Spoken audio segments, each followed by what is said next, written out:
Welcome to today's Explainer. Look, we're diving straight into an incredibly heavy and deeply sensitive topic today, one that has absolutely sent shockwaves through Pakistan and ignited a fierce national debate. We're unpacking the tragic case of a 7-year-old girl in Sargodha, the intense public outrage that exploded in its wake, and what it actually tells us about a much broader systemic crisis. It's a tough subject, for sure, but breaking down these facts is just absolutely crucial to understanding the reality of the child safety issues being reported on the ground right now. To really grasp the weight of this, we have to start with the visceral grief of a mourning family member. These are the words of Mohammed Shahid reacting to an unimaginable loss. When a community is hit with a tragedy of this magnitude, the immediate response is almost always a demand for ultimate, highly visible justice. And this quote? It perfectly anchors our understanding of just how deep the pain and anger actually runs here. Section 1. The Tragedy of Muntaha Zahra. Let's take a close look at the specific incident that sparked this entire national conversation. So here is how this tragic timeline unfolded on June 22nd in Sargodha. According to officials cited in the media, Muntaha Zahra was doing what kids do every single day all over the world. She just went to buy something. She walked into a local grocery store, the Hanif Kiryana store in Sargodha's Block 8 area. But she never came home. Tragically, her body was later discovered by police on the upper floor of that very same building. The absolute horror of the crime discovered by the police was painfully recounted by her family. Independent Order reported the details provided by her uncle, stating that his niece's throat was cut and her clothes were torn when authorities found her. It's a devastating reality. A mundane, everyday errand transformed into a horrific crime scene, completely shattering a family in an instant. Section 2. The Investigation and Arrests. Following this grim discovery, local authorities immediately launched a multi-pronged response. The Sargodha police actually moved incredibly fast, launching an immediate criminal investigation and arresting 4 suspects connected to the incident.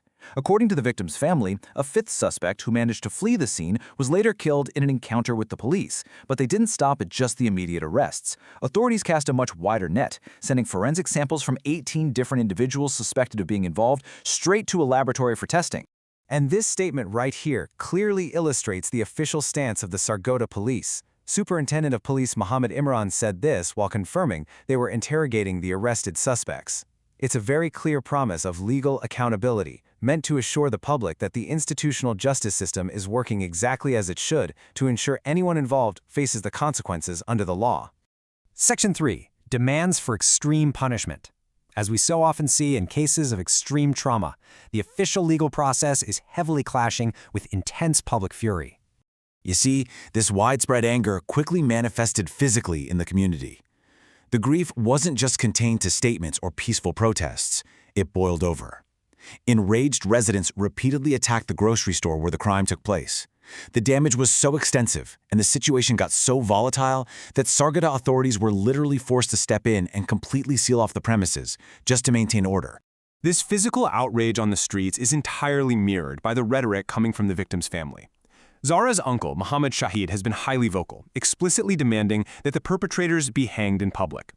It is crucial to understand that this demand is deeply rooted in the belief that only a highly visible extreme punishment is going to serve as a definitive lesson to any potential future offenders. And you know, this sentiment, it isn't isolated to just the grieving family. Local social activists in Sargodha, like Mirza Aslam Baig, are voicing the exact same alarm. He argues that it is necessary to actively intimidate people who harbor these criminal thoughts. By echoing the demand for public hangings, Baig highlights a very real, prevailing community belief that extreme public measures are the only way to truly guarantee the safety of their children going forward.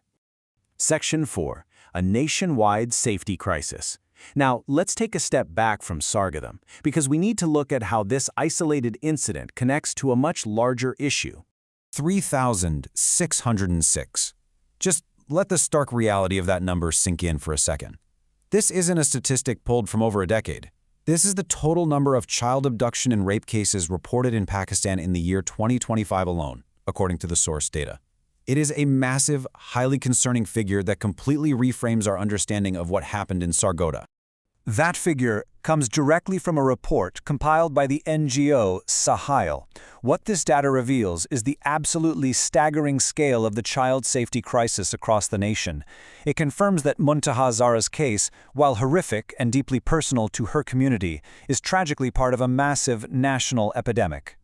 The systemic nature of this problem is just undeniable at this point. To put it into perspective, just in the last week alone, parallel to the events in Sargodha, similar horrific incidents of child rape were reported in Faisalabad, Peshawar, and Karachi. This geographically scattered data proves without a doubt that this is not a localized anomaly.